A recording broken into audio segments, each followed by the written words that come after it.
Hello दोस्तों, नमस्कार। मैं विजय आप सभी का अपने परिवार पनीरा आईटी सेंटर में स्वागत करता हूं। आज हम लोग टॉपिक लेकर आए हैं वेन आरेख या वेन डायग्राम। वेन आरेख और वेन डायग्राम क्या होता है, इसी के बारे में चर्चा का विषय है और यह समझते हैं। मैं इनको कम समय में समझाने की पूरी कोशिश करूंगा। वेन आरेख क्या है? वेन मतलब समझो आप कि जो डायग्राम बनाया था, ज्यामिति, ठीक है। डायग्राम आरेख करना, ठीक है। वेन आरेख या वेन डायग्राम। वेन डायग्राम को यूलर, स्विस के एक वैज्ञानिक थे जिनका गणितज्ञ जिसे बोलते हैं, वैज्ञानिक तो नहीं बोल सकते, गणितज्ञ ही बोलेंगे। यूलर नाम था। यूलर ने ही इसकी शुरुआत की थी। किसी संबंध को समूह में दिखाना, ज्यामिति संरचना में दिखाने का प्रयोग यूलर ने ही किया था। यूलर ने किया, उसको उन्होंने पुरानी तकनीक थी, आगे ध्यान नहीं दिया। उसी तकनीक को लेकर आगे बढ़े जॉन वेन। यह ब्रिटिश के थे, ब्रिटेन के ब्रिटिश थे।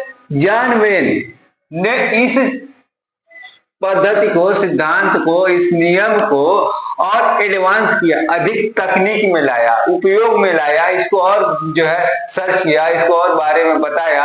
तो यह इन्हीं के नाम पे वेन है ना, इनके नाम में वेन। डायग्राम में से आपको पता है आरेख, यानी वेन डायग्राम का मतलब हुआ कि ज्यामिति संरचना। ज्यामिति संरचना क्या होता है? जिसका हम लोग फिगर बनाते। ऐसी बहुत सारी चीजें, जैसे हम सर्किल बनाते, कहीं पे स्क्वायर बनाते, कहीं पे रेक्टेंगल बनाते, ठीक है, कहीं पे ट्रायंगल बनाते, कहीं पे जो है पहले ट्रायंगल बनाते हैं। बस बहुत सारी संरचनाएं, ऐसी संरचनाएं जो स्केच करते हैं, हम लोग ड्रॉ करते हैं, उसी को ज्यामिति संरचना बोलते हैं। यानी इसके माध्यम से हम किसी व्यक्ति की बातों को, कई बातों को दिखाएं और समझाएं, उसी को वेन आरेख बोला जाता है। वेन क्यों रखा गया? कि वेन वैज्ञानिक ने इस तकनीक को आगे बढ़ाया, इस सिद्धांत को आगे बढ़ाया। यह भी गणितज्ञ थे, ब्रिटिश के थे, और यूलर जो थे वह स्विस के थे। इसका शुरुआत वेन डायग्राम का यूलर ने किया था, लेकिन इस सिद्धांत को आगे बढ़ाने का काम जॉन वेन ने किया। इसलिए इस सिद्धांत को नाम पे, यानी इनके सम्मान में हमने वेन रख दिया और डायग्राम, और इसी को हम ज्यामिति संरचना पे शो करते हैं। यह ज्यामिति संरचना किसी भी चीजों को दी गई संबंधों के बारे में बताता है, दिखाता है। जैसे हमने बोला कि सभी जो है क्या हो सकते हैं, जानवर की बात की जाए।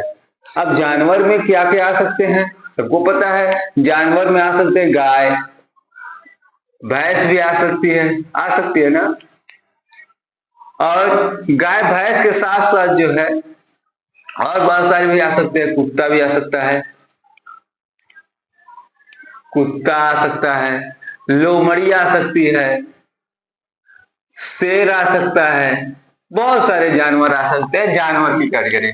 इसी तरह पक्षी की कैटेगरी में देखा जाए, पक्षी में आए अपना कबूतर, देख लो आप सीधा, कबूतर हो गया, बाज हो गया, यही पक्षी है ना।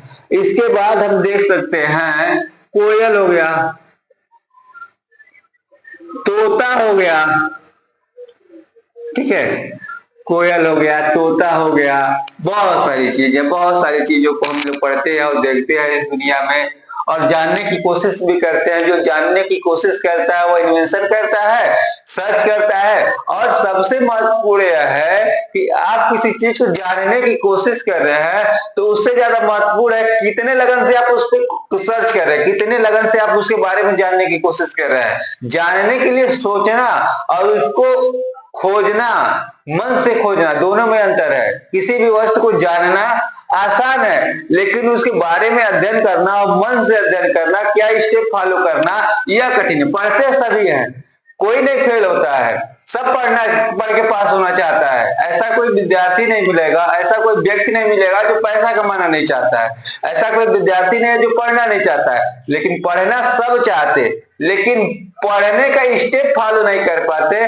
लोग पढ़ते हैं लेकिन उस चीजों को गहराई से नहीं पढ़ते, रिवाइज नहीं करते, तो फेल हो जाते। पैसा सब लोग कमा, कौन आज के तारीख में किसको पैसा नहीं चाहिए? सबको पैसा चाहिए, सब पैसे के पीछे भाग रहे हैं, लेकिन वही पैसा कमा पा रहा है जो पैसा कमाने के लिए लगा हुआ है, संघर्ष कर रहा है, उसकी तकनीक खोज रहा है कैसे हम पैसा कमा लें। हाँ, गलत तरीका से नहीं, सही तरीके से खोजने वाले टाइम लग सकता है, आप टाइम जा सकता है, बहुत ज्यादा टाइम जा सकता है, लेकिन एक दिन सफलता जरूर मिलती है। आदमी चलता है, रास्ता लंबा दिखता है, लेकिन एक समय ऐसा आता है कि रास्ता कम पड़ जाता है, वह समय आता है, यानी रास्ते को वह अपने पैरों से नाप लेता है। उसी तरह कामयाबी भी एक दिन आती है और आप अपने पैरों से, अपने हौसलों से, अपनी बुलंदियों से उसको नाप सकते हैं। इसी के साथ हम लोग देखते हैं वेन डायग्राम। जैसे जानवर की मैंने बोला, जानवर की बात की जाए तो जानवर में गाय और भैंस के रिस्पेक्ट में बात किया जाए तो ये दोनों शाकाहारी हैं। अब हम इसको वेन में कैसे दिखाएं? तो हमारे पास एक ऐसा डायग्राम बना, सर्किल है, और इसके में अंदर जानवर, ये जानवर को पूरा शो कर रहा है, ठीक है। अब जानवर के ये दोनों शाकाहारी हैं, ठीक है, तो दोनों शाकाहारी इसी के अंदर आएंगे ना। गाय और भैंस क्या होंगे? अलग अलग आ सकते हैं। ऐसे गाय बोला जाए और इसे भैंस बोला जाए तो दोनों जानवर है, अलग अलग आ सकते हैं, लेकिन अब कलर के रूप में अब इसको कुछ कॉम्बिनेशन भी हो सकता है, नहीं हो सकता, क्योंकि जानवर तो है लेकिन यह गाय अलग होती है, भैंस अलग होती है। अब गाय और बछड़े में बात की जाए, यानी गाय और सांड जिसे बोलते हैं हम लोग या बैल बोलते हैं, तो बैल में जो है, जो बैल होते हैं उनका भी कलर क्या होता है? सेम होता है। कलर के रिस्पेक्ट में बोला जाए तो गाय का भी कलर क्या होता है? सफेद होता है, ज्यादातर बैल का भी सफेद होता है। तो कुछ ऐसी चीजें मिलेंगी जो कॉमन रहेंगे। इसी चीज को हम लोग दिखाते हैं ज्यामितीय संरचना में। जैसे हम कहें कि कोई वस्तु है और ऐसी वस्तु है जैसे 10 लोगों में बांटनी है। हमने एक दुकान से टॉफी लाया और 10 लोगों में बांटा, और 10 लोगों में बांटते ही हम टॉफी लाए, कितना किसको मिला? हो सकता है किसी ने 2 ले लिया हो, किसी को हमारा संबंध अच्छा हमने 5 दे दिया, ऐसे 5 हमारे मित्र मिले जिसको मैंने 5 दिया, बाकी को 2 दिया, तो ऐसे हो सकता है ना। तो इस आरेख के द्वारा हम यह संबंध दिखा सकते हैं कि हमने क्या किया और उसका निष्कर्ष क्या निकल सकता है, क्या इसका परिणाम होगा, कितने लोगों को हमने दिया। इसी को कॉमन, जब आप समुच्चय पढ़ते हैं तो यूनियन और इंटरसेक्शन पढ़ते हैं। यूनियन सर्वनिष्ठ और उभयनिष्ठ, सर्वनिष्ठ और उभयनिष्ठ पढ़ते हैं। सर्वनिष्ठ और उभयनिष्ठ दोनों एक ही होता है, ठीक है। सर्वांगसम या बोल सकते हैं, यूनियन जिसे बोलते हैं, ठीक है। उस यूनियन में हम सबको दिखाते हैं, लेकिन सर्वनिष्ठ क्या होता है? जो उसमें कॉमन होता है उसी को सर्वनिष्ठ बोला जाता है।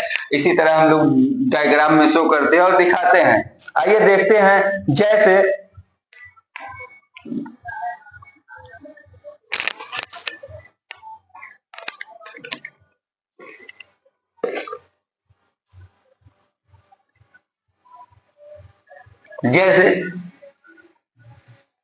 हमारे पास एक क्वेश्चन है, जैसे रंग है,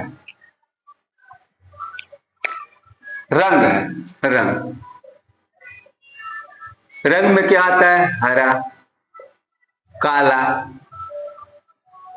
पीला, पीला, ठीक है। अब यह क्या है? एक रंग होगा, ठीक है, रंग की बात शो कर रहा है, रंग। अब रंग में काला, हरा, पीला, नीला सब इसी के अंदर शो करेगा ना। तो हम मान लेते हैं रंग की बात, कलर है तो यह रंग अपना क्या शो करेगा? हरा को, यह काला को शो करेगा और यह पीला को, यानी तीनों, इससे यह संबंध हो रहा है कि काला भी रंग है, हरा भी रंग है और पीला भी क्या है। इस तरह हम संरचना से दिखा सकते हैं। और भी बहुत सारी चीजें हम दिखा सकते हैं, जैसे इसके अलावा भी हम दिखा सकते हैं वेन डायग्राम में, जैसे पुरुष पिता भाई